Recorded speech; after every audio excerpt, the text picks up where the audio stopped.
Welcome to The Road. This is a weekly podcast of All Saints Lutheran Church. I'm your host, John Pedersen, and I serve as pastor. Each week, we reflect on faith, life, and navigating the road ahead. The language of journey is common when we think about life. It has its joys and challenges along the way, and we all need a little encouragement and guidance at times to keep us going. There's a word in the Bible, asphalia, which means truth, but it's the same root word we use in English for asphalt, if you can believe that. It's a solid surface that makes travel easier and more assured. And so every week we're going to be exploring elements of faith and life that keep us on the road. Faith isn't about living a perfect life. It's about finding our way, getting through rough spots, but seeking out those great vistas too. You can find my weekly message here, but you'll also find special conversations with guests who have insights on things like wellness, parenting, and living with unique purpose. If you appreciate this podcast, remember to subscribe where possible and share it with a friend. Here's this week's message. Monday, Thursday, and Good Friday help us to see the totality of Holy Week. Palm Sunday is a day of expectation and hopes. Easter provides the excitement and joy of resurrection. Tonight, we gather alongside the disciples. The warmth and celebration and the hopes and dreams of what might be are about to end. The gospel we just heard is a defining scene from this night, and it leaves us with that final lesson and commandment: love one another. Just in case any of us might miss it and ignore all the ways that Jesus embodied this in his own life and teaching, this is about as simple as it can be. And yet, even though Jesus has been referring to his death leading up to this day, the disciples still are having a hard time accepting it and seeing it. There's an element of denial in the approaching trauma of Jesus' arrest and crucifixion, and that denial means the disciples are unprepared for what is about to happen. Peter, caught off guard, will literally come to deny Jesus after his arrest. I want to step back and reflect more broadly on why these 2 days in Holy Week might be difficult for some and yet are still important for us to wrestle with in our faith. For most of us, it's much easier to live in the good feelings of palm processions and Easter resurrections. I've been revisiting some of the writings of Douglas John Hall, who's a theologian in this month leading up to Holy Week. A lot of the great theologians and spiritual writers through the ages have come out of Europe. And Hall set out to articulate a North American theology that takes our own history and experiences seriously. He wrote a book in the late 80s called God and Human Suffering. I know, not exactly an inspiring title. But he has a chapter that reflects on North American culture and our historical incapacity for suffering. Our society is largely built on the modern notion of perpetual progress. We are still a relatively young society, and we have a different set of experiences and stories at the basis of our experience here. The modern mentality is that utopia is not simply a dream, but is a working blueprint for society. Through scientific and technological genius, through rational ordering of society, through greater education and training, all suffering, perhaps even death itself, can be conquered. And that last idea has been an actual project of tech titans in recent years. It's something sometimes called transhumanism.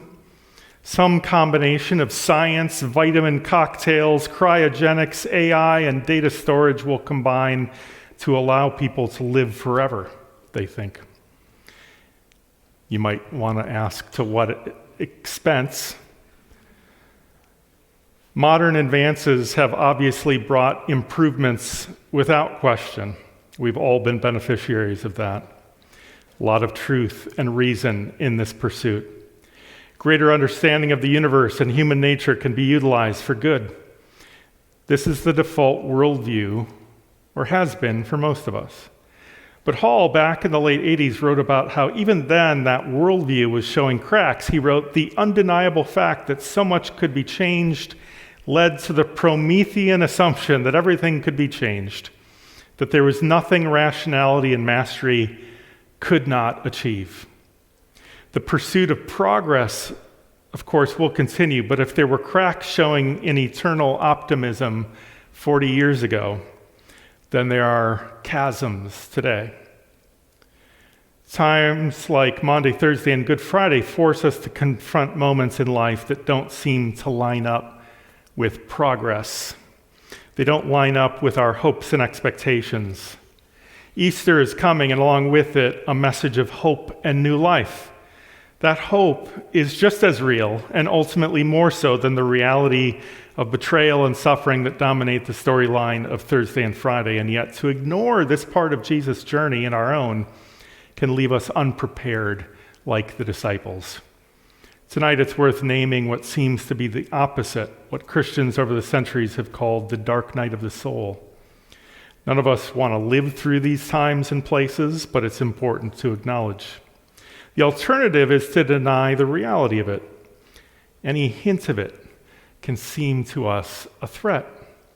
When we live in denial and that becomes a way of life, we end up with an incapacity to suffer and to move through that suffering. We find ourselves in a bubble that wards off any truth that would challenge our preferred reality. The trouble is that when we can't face up to reality and we repress suffering, it gets paid for by those in proximity to us. There are a few consequences of the incapacity to suffer, according to Hall. First, it can make us unable to accept or express our own suffering. When we have no outlet to express our pain, it grows. We don't acknowledge it, and its power over us grows. Second, if we live in denial, we may be unable to see or enter into the suffering of others. It prevents us from participating in relationships and offering help. If you're unwilling to open yourself to the pain experienced by others, you also can't be available in your relationships to those people. It might be a family member or a friend, or it may be a person or group in the community in need of help that we can't bring ourselves to help. The third consequence is what Hall describes as the most alarming: the search for an enemy. He says it belongs to the psychic state of a people which cannot consciously confront its own suffering, yet cannot avoid absolutely the shock of non-being, that it is driven to look elsewhere for the source of its trouble. Every empire needs its enemy in order to avoid facing up to the internal flaws in its own triumphant self-image. So a question to consider is this: is our faith strong enough to allow us to walk through the valley of the shadow of death and fear no evil? If it is, not only can our lives be transformed, but we have the capacity to transform the lives of others in our community. If we can endure the pain and the discomfort of being surrounded by the suffering of the world, we can be a light in the midst of it and a source of compassion and peace. So I want to look at what the disciples do and what Jesus does through this lens of this capacity or incapacity for suffering in these moments of trial. The first is the action and attitude of the disciples. In tonight's gospel reading, we hear that the devil had already put it into his heart that Judas, son of Simon Iscariot, would betray Jesus. Maybe more than the other disciples, Judas seemed at least to understand where things were headed. Jesus is not long for this world. He's made the calculation to leave and save himself while he still can and be rewarded, rather than endangered. Later on this night, in the Garden of Gethsemane, after the Last Supper, Jesus gathers with his disciples. He invites Peter, James, and John, his closest friends and disciples, to be near him and to pray with him as he faces the inner turmoil of what's coming. But what we learn is that these three disciples, in Jesus' greatest hour of need, fall asleep on him. It's too much for them to handle. They don't have that inner capacity to handle the pain and unease of the moment. So they shut down, unable to support and be present with Jesus. And finally, as Jesus is arrested later this night, Mark 14:50 says, all the disciples deserted him and fled. Peter, even as he tries to watch over Jesus later in the night over a fire, later denies Jesus 3 times. On one hand, it's hard to watch the disciples completely break down in the face of their moment of truth, and yet we can empathize with them.